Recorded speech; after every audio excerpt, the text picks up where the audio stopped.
Hello students. तो आज के इस वीडियो में आपका पुनः स्वागत है। आज हम चर्चा करेंगे असर्टिव सेंटेंस का इनडायरेक्ट बनाने के जो स्पेशल रूल्स हैं। आज हमारा फोकस स्पेशल रूल्स पर है। तो कुल मिलाकर के स्पेशल रूल्स संख्या में 6 हैं। 6 नियम हैं जिनको हमें समझाना है।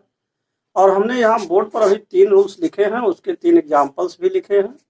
तो आइए पहले इनको समझा देते हैं और इसके बाद फिर आपको 3 रूल्स और उसके 3 एग्जाम्पल्स समझाएंगे। तो आइए देखते हैं कि ये नियम क्या है।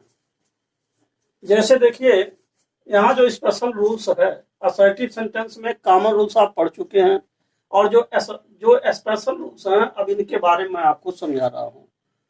तो जैसा कि इसमें पहला नियम है कि आरएस के वाक्य का नाउन ओकेटिव केस में आने पर आरबी का ऑब्जेक्ट बन जाता है। तो इसका क्या मतलब हुआ?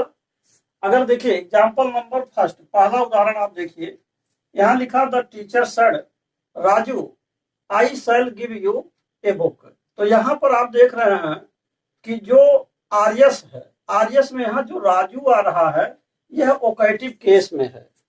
कहने का मतलब इसमें जो ये आपका राजू है यह किसका अंश है? ये आरबी का अंश है, लेकिन ये आरएस में आ गया। तो जब हम इसको इनडायरेक्ट बनाते हैं तो इस अंश को, जो आरबी का अंश है, इसको आरबी में ही अनुवाद करते हैं। तो यानी कि इसका ये मतलब हुआ कि टीचर सेड टू राजू हो जाएगा, और जब सेड टू राजू बनेगा तो ये ऑटोमेटिकली टोल्ड हो जाएगा। तो यहाँ देखिए द टीचर टोल्ड राजू हो जाएगा दैट। अब दैट के बाद यहाँ ही आ रहा। तो एक बात यहाँ और आपको समझना बहुत जरूरी है कि जैसे मान लीजिए यहाँ पर सब्जेक्ट आई है, तो ये आई आपका मिलेगा टीचर से, और जो टीचर है इसका प्रोनाउन निकालेंगे तो इसका प्रोनाउन ही होगा। तो हम यहाँ पर ही लिखे हुए हैं, परंतु एक बात और है कि अगर हम राजू को देखें तो राजू का भी प्रोनाउन आपका ही बनेगा, इसका भी प्रोनाउन ही होगा। तो अब प्रश्न यह है कि यह जो ही आया है यह दोनों मिल जा रहा है, टीचर के लिए भी प्रोनाउन ही है और राजू के लिए भी प्रोनाउन ही है। तो यह बात जब दोनों मिल जाते हैं तो ये बात क्लियर करने के लिए, स्पष्ट करने के लिए हमको ये लिखना पड़ता है ब्रैकेट में, उससे संबंधित जो नाउन है उसको लिखना पड़ता है। अब देखिए the teacher told Raju that he माने कौन? द टीचर, यानी कि ये टीचर के लिए ही प्रयोग किया गया। और अब देखिए यहाँ पर जब टीचर ही के लिए आ गया तो ही के अनुसार यहाँ उड हो जाएगा और गिव हिम। अब हिम कौन है? यहाँ देखिए राजू है। तो इस तरीके से अगर आप इसको ब्रैकेट में लिख देते हैं तो ये सर्वश्रेष्ठ माना जाएगा, सबसे अच्छा माना जाएगा। जहां पर 2 सब्जेक्ट आपस में मिल जा रहे हो तो वहां ये बात क्लियर करने के लिए भले ही प्रोनाउन लिखे हैं, प्रोनाउन से क्लियर हो जाता है कि ये सही है, प्रोनाउन आपका ही आ गया तो इसे सही मान लिया जाएगा, परंतु ये क्लियर होना चाहिए, स्पष्ट होना चाहिए कि वास्तव में ये जो प्रोनाउन ही आया है किसके लिए आया। अगर दोनों के प्रोनाउंस मिल रहे हैं तब उस स्थिति में, और अगर डिफरेंट प्रोनाउंस है, अलग अलग प्रोनाउन है, तो कोई जरूरत ब्रैकेट में लिखने की कोई जरूरत नहीं है। तो ये था आपका पहला नियम। अब आइए दूसरा नियम देखते हैं। यदि आरएस के वाक्य में संबोधन के चिन्ह आए हो तो उन्हें हम एड्रेस एज से लिखते हैं। ये बात जरा समझिए, ये सबसे महत्वपूर्ण नियम है। इसमें क्या है, क्वेश्चन नंबर 2। अब देखिए लिखा Pandit Nehru said ladies and gentleman. अब यहाँ देखिए संबोधन का चिन्ह आया हुआ है। तो अगर किसी भी आरएस के वाक्य में संबोधन के चिन्ह आते हैं तो इनको हम एड्रेसिंग एज, और बीच में देखिए डैश डैश करके छोड़ दिया गया है। तो यह एक जो है पार्टिसिपल फ्रेज है, और इस पार्टिसिपल फ्रेज का हम प्रयोग करते हैं इनडायरेक्ट बनाने में। पार्टिसिपल फ्रेज है ये फ्रेज, तो इसका प्रयोग किया जाता है इनडायरेक्ट बनाने में। और इसको हम किस तरीके से बनाते हैं आगे देखते हैं।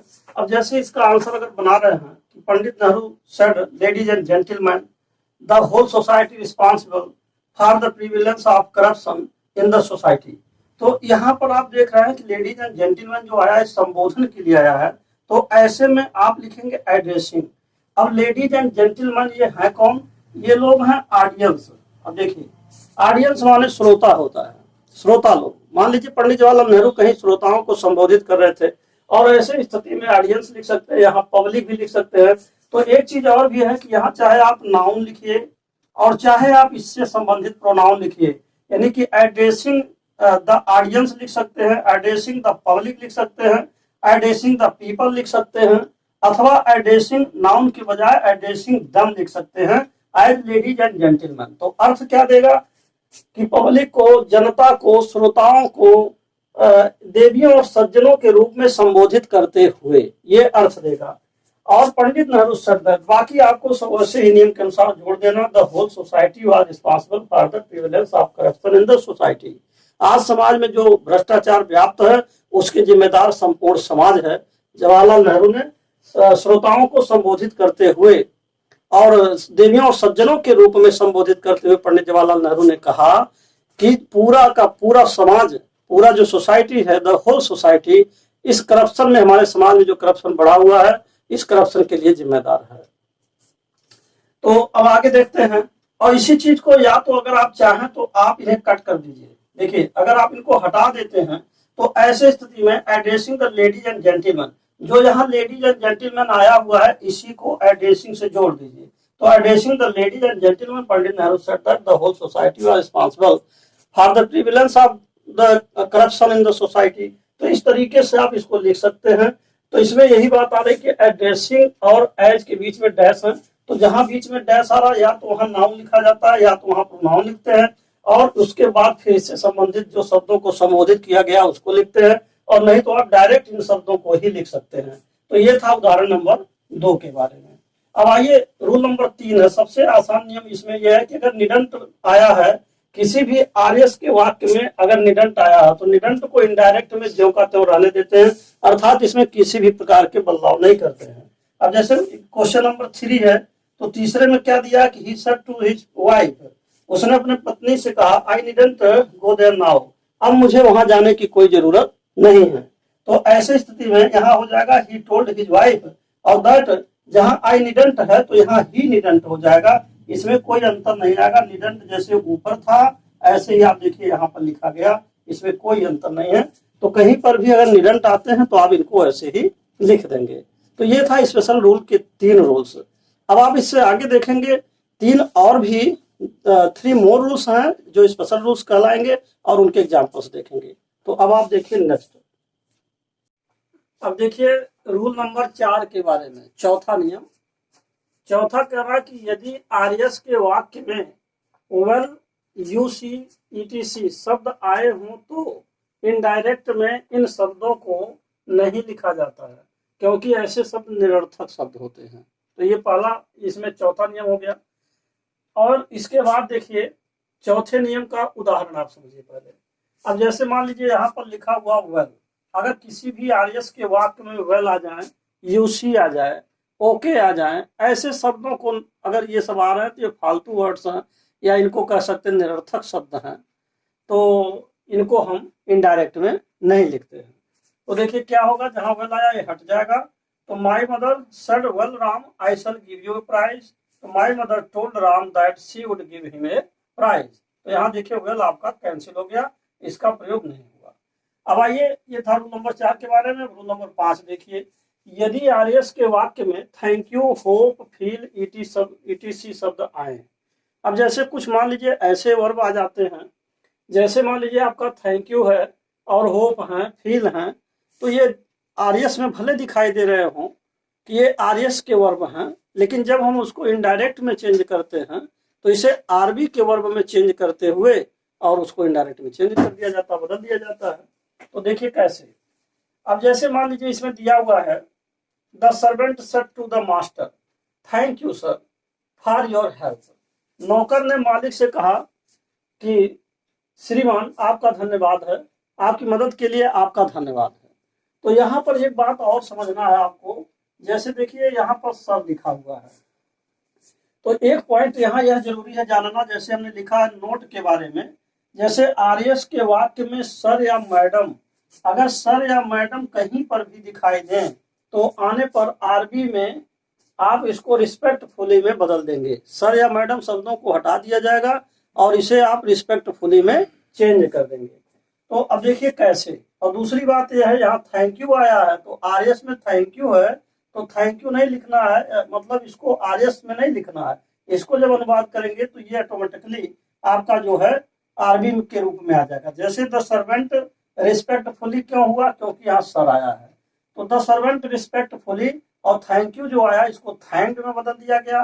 तो the servant respectfully thank the master for his help, यानी कि नौकर ने मालिक को उसकी मदद के लिए उसे सम्मान पूर्वक धन्यवाद दिया। अब आइए देखिए, ये आपका जो है एग्जाम्पल नंबर 4 हो गया, 5 हो गया। और अब देखिए जो छठवां नियम है, इसमें एक बात समझना बहुत जरूरी है। लिखा हुआ है कि जिन शर्त वाले वाक्य में अवास्तविक या काल्पनिक वाक्य होते हैं उसे नहीं बदलते हैं। देखिए कुछ कंडीशनल सेंटेंसेज होते हैं, तो जिसमें प्रेजेंट कंडीशन के सवाल होते हैं, पास्ट कंडीशन होता है, फ्यूचर कंडीशन होता है। अगर प्रेजेंट कंडीशनल सवाल है, प्रेजेंट कंडीशनल के क्वेश्चन है अथवा फ्यूचर कंडीशनल के क्वेश्चन है, तो उसमें बदलाव हम करेंगे जैसा करना होगा। परंतु पास्ट कंडीशनल में जब हम आते हैं तो उसमें भी दो तरह के वाक्यांश होते हैं। एक ऐसा होता है जो वास्तविक घटनाएं होती हैं पास्ट टेंस के लिए, और एक ऐसा होता है जो अवास्तविक घटनाएं होती हैं अथवा उसको काल्पनिक कह सकते हैं। जैसे मान लीजिए लिखा है सरला सेड, सरला ने कहा if my college were near my house I would always be in time. तो कहने का मतलब यह है कि अगर मेरा विद्यालय मेरे घर के पास होता तो मैं निश्चित रूप से या मैं हमेशा ही समय से होती। तो यहाँ पर एक तरह से कोई घटना जो है या कोई स्थिति जो है वो है नहीं, उसको कल्पना किया जा रहा है। तो ये नियम अब कह रहा है कि जैसे जिन शर्त वाले वाक्य में अवास्तविक या काल्पनिक वाक्य होते हैं, तो इसमें कल्पना किया जा रहा है, जो वास्तविक नहीं है अवास्तविक है, ऐसे स्थिति में कोई बदलाव इसमें इसके टेंस का बदलाव नहीं करेंगे। जैसे सरला जहां लिखा है सरला सेट, तो ये हो जाएगा Sarla said that if my college were near the house, अगर मेरा जो कॉलेज है वो घर के पास होता। तो यहाँ देखिए if her college were near the house, तो यहाँ पर जो है आपका वर नहीं बदला क्योंकि वर यहाँ आया हुआ है, और यहाँ सीधे आई वुड ऑलवेज लिखा हुआ, तो वुड में बदलाव नहीं हुआ। देखिए आई का तो सी बदल गया लेकिन वुड में कोई बदलाव नहीं हुआ, तो इसके टेंस में कोई बदलाव नहीं करते हैं। तो ये था आपका स्पेशल रूल्स के बारे में, और जो कि ये आपका असर्टिव सेंटेंस का इनडायरेक्ट बनाना जो मूल चैप्टर है, उसमें पिछले वीडियोज में मैंने आपको कॉमन रूल्स बताए थे, और ये थे 6 नियम हैं जो आपके सामने हैं। 3 नियम इससे पहले हमने बताया और ये 3 नियम सामने हैं। 6 नियम टोटल है जो आपका स्पेशल रूल के लिए है। तो अब इसके बाद हम आपको एक नेक्स्ट वीडियो जो आएगा जिसका नाम होगा रिव्यू, तो रिव्यू के अंतर्गत हम आपको कुछ स्पेशल टाइप ऑफ रूल्स और समझाएंगे, या इसको आप कह सकते हैं एक्सेप्शनल टाइप्स ऑफ रूल कह सकते हैं, या यह आप मान के चलें कि वो ऐसे नियम होते हैं जो विशेष प्रकार के रूल्स होते हैं।